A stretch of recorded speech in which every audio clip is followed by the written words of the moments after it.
grote gapende wonden heeft, dat het er nogal bloederig aan toe gaat, maar dat het zelden het geval is dat vitale organen geraakt worden. In tegenstelling tot sabels van de zware cavalerie, waarvan de punt gebruikt wordt en belangrijke steekwonden veroorzaken, die minder spectaculair zijn om zien, maar die dan wel de vitale organen raken. Waar militaire muziekkapellen bestaan door het begeleiden van soldaten. Number of rows of buttons. Se défendent contre les hussards des régiments de cavalerie de Brunswick, très facilement reconnaissables par leur uniforme noir, avec, ça c'est plus difficile à reconnaître, des os croisés et une tête de mort, en hommage à leur chef, le duc de Brunswick, qui avait été tué lors d'un précédent combat. Les tirailleurs ont avancé, ils sont très proches du bois, l'échange de tirs est vraiment très important. Bien voilà, après la canonnade, les tirs, etc., la lisière du bois commence à flamber. Et voilà nos cavaliers polonais qui reviennent sur leur position.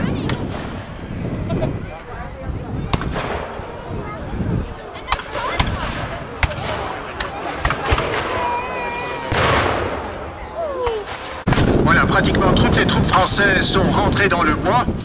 C'est une énorme mitraillade et cela correspond tout à fait à la réalité historique parce que le bois de Hougoumont, on estime qu'il a été pris et repris 5 ou 6 fois.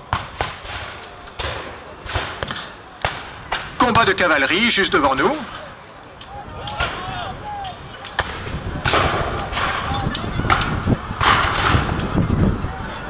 Remarquez les magnifiques uniformes de ces cavaliers avec la pelisse qui couvre une épaule, le dolman en dessous, petite veste très serrée avec les boutons Brandebourg et les pantalons que l'on appelle des charivari. Les charivari se boulotonnent sur le côté. C'était l'uniforme de se repositionner en carré dans quelques secondes quand ces cavaliers les attaquent. Well, the cavalry is attacking the infantry that has formed into a line. That's a very bad defense position because that means that the horses can go into the infantry individually and hack down the soldiers. They have to form into a square as fast as possible to have a chance of surviving. De carrés bewijzen opnieuw hun nut. Een cavalerieaanval waarbij de infanteristen onmiddellijk in carré gaan, een vierkant vormen in verschillende rijen diep, de bajonetten naar voren om de paarden af te schrikken. Een zeer efficiënt middel tegen cavalerieaanvallen. Voilà, les carrés résistent magnifiquement bien contre cette attaque de cavalerie. Il faut savoir que par rapport à l'histoire, pour des raisons de sécurité, le premier rang ici ne se met pas à genoux et il n'y a pas de baïonnette sur les canons.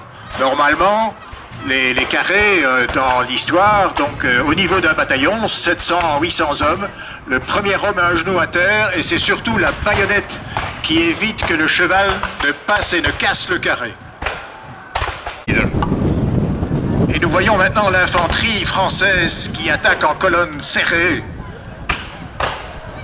C'est une technique d'attaque spécifique aux troupes françaises, très efficace pour l'alignement, très efficace, meurtrière en cas d'attaque de ligne.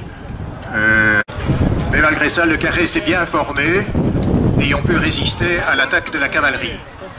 Nous voyons ici principalement de la cavalerie lourde avec des cuirasses, des cuirassiers, des carabiniers, donc avec la longue épée droite qui porte des coups d'estoc très meurtriers. Il faut savoir que ces cuirasses ne protègent pas contre les balles de mousquet, ni bien sûr contre les boulets ou les miskaïens. C'était uniquement une excellente protection contre les coups de sabre. Kurassiers met hun specifieke schilden waren zeer efficiënt te paard, maar wanneer je het paard kon neerschieten en een kurassier te voet kon brengen, dan kon hij geen richting meer uit omwille van het gewicht van zijn uitrusting. Een kurassier die van zijn paard gedreven werd, was eigenlijk een soldaat dat gedoemd was om afgemaakt te worden. You can see the French.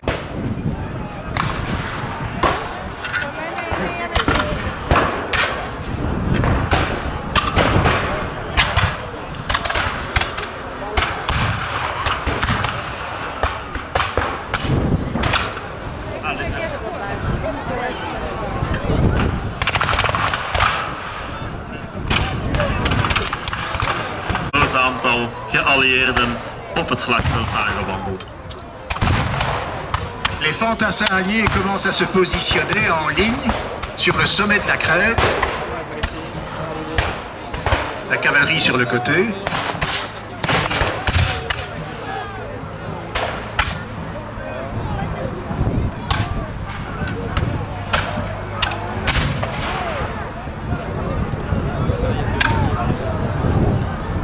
L'alignement, quand il y a un positionnement en ligne, l'alignement est très important. Et contrairement aux tirailleurs, quand les fantassins se mettent en ligne, les tirs doivent se faire sur ordre, par salve. Voilà, première salve, attention, c'est parti. De vuurkracht van een volledige militaire eenheid was gebaseerd op het aantal musketten. Men had meer resultaat door honderden musketten tegelijk af te vuren dan door gericht te vuren. En dat is wat de geallieerden momenteel doen. Het dichtst naar ons toe was het Duitse legioen voor de Britten in het groen gekleed. As you have seen, the Allied infantry soldiers have formed up into a line. They are not allowed to fire unless an order is given, because they have to fire at the same time for the fire to be effective. Les canons des Alliés, des Britanniques et des Alliés sont mis en position et commencent à tirer sur les troupes françaises.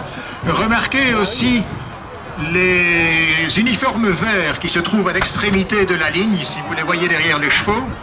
Ce sont c'est la légion allemande qui contient des rifles. Ce sont des armes tout à fait spéciales, différentes des mousquets classiques ou du fusil avec un canon lisse. Les rifles ont un canon rayé et donc une précision de tir qui augmente de 80 à 200 mètres. Et ces riflemen ont reçu un entraînement pour viser les officiers français. What you can see on the left side of the line are some green jacket infantrymen. These have muskets, they have rifles. The difference in between a musket and a rifle is that a musket has a flat bored pipe. It's very imprecise, beyond 50 to 60 meters. A rifle has grooves inside, which...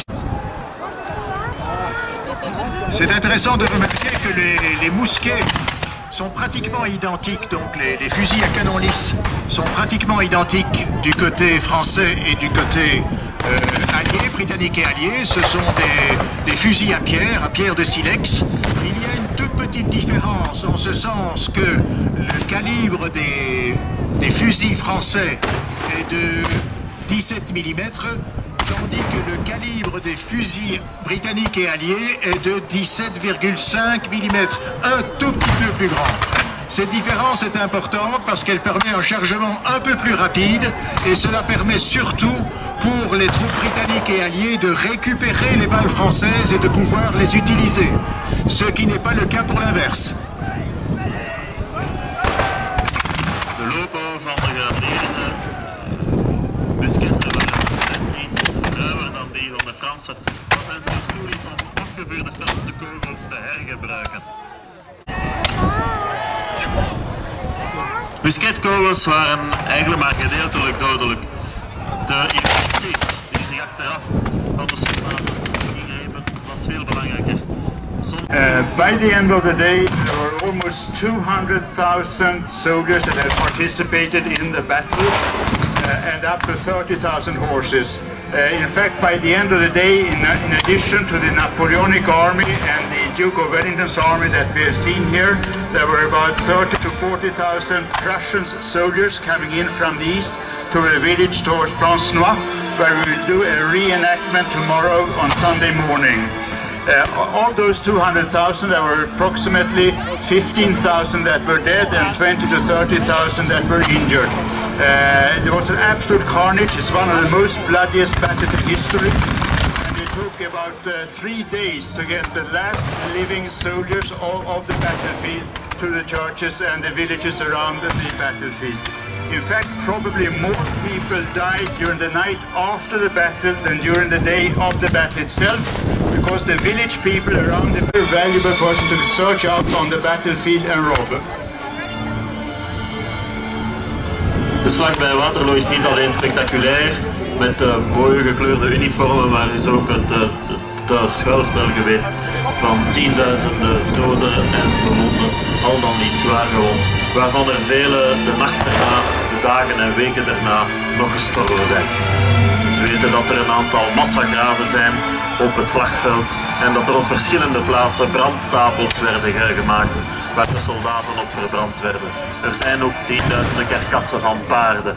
En als die samen verbrand werden, zodoende dat er tot zelfs een vetlaag over de baan naar Charleroi werd gevormd, die dan omgeleid was via Braine-l'Alleud. Dernière tentative de la cavalerie française contre les lignes anglaises, la ligne rouge anglaise, qui se met magnifiquement bien en carré.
La menace française étant écartée, les troupes britanniques et alliées se repositionnent en bon ordre au son des tambours.